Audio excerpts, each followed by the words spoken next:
So I'm Christophe Boulanger, Vice President for Shell Global Solution. Today I have the real pleasure of hosting Andy Xie. Andy is an economist whose views are shared quite widely through different channels. You'll find his views sometimes controversial, certainly always thought-provoking and stimulating. So the picture today is consumption in Europe has been coming down for a number of years now. In the US there is slow growth but not very high. Asia has been driving the growth for the last few years, and that seems to be slowing. Yeah. So what's your perspective on growth in the oil consumption, again in the context of some economies moving away from investment driven to more consumer-led?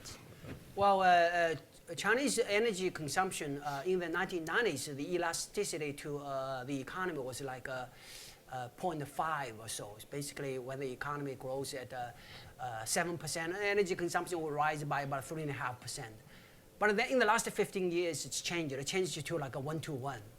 And it's because of the rise of the auto industry and also the rise of the heavy industries. So China has been driving energy consumption tremendously. The people who invested when oil price was $150 to produce more oil, it just takes many years for the production to come along.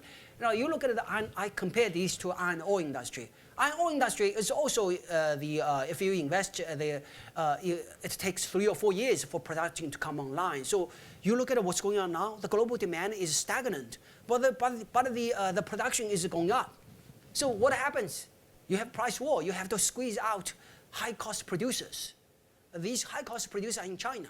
All these small coal iron ore mines, they have production cost like $100 all the way maybe to some like $50. So Australians or Brazilians, they basically they slash prices, they increase production. They cause the Chinese mines to shut down. So that's sort of how they get the volume going.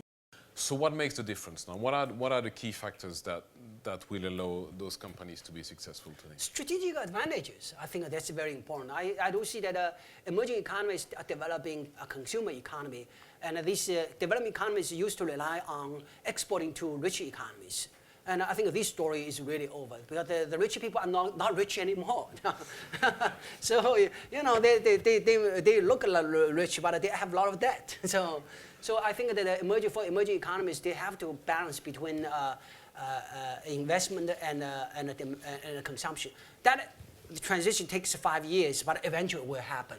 So it's a slower but a balanced growth. So for any company business, it's really the last mile is what matters, right? So people who own like LNG terminals or gas stations and so forth would be in a very good position. So that's sort of one way to look at it. The other is access to key raw materials. That still will be interesting. In a business with a very low margin, and you got to have a key edge. I look at the steel industry. The steel industry is just like several years ahead of you guys. They've been like kind of experienced overcapacity, cutthroat competition for many years.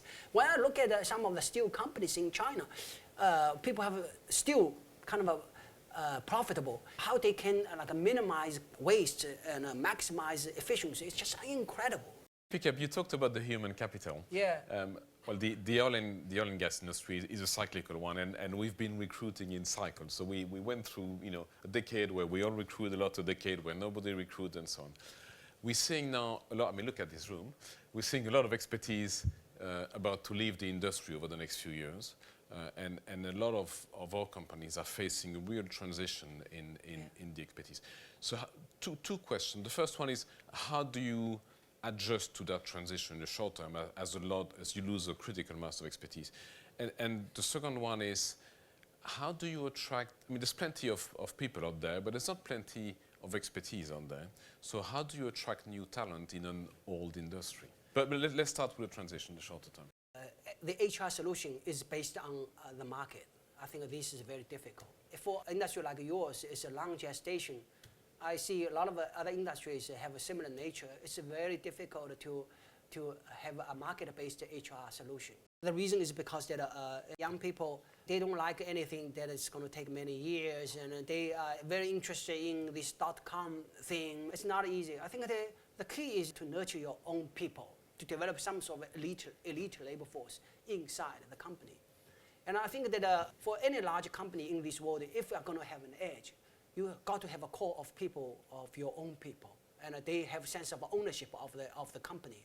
Andy, thank you very, very much. Thanks for having me. Thank you.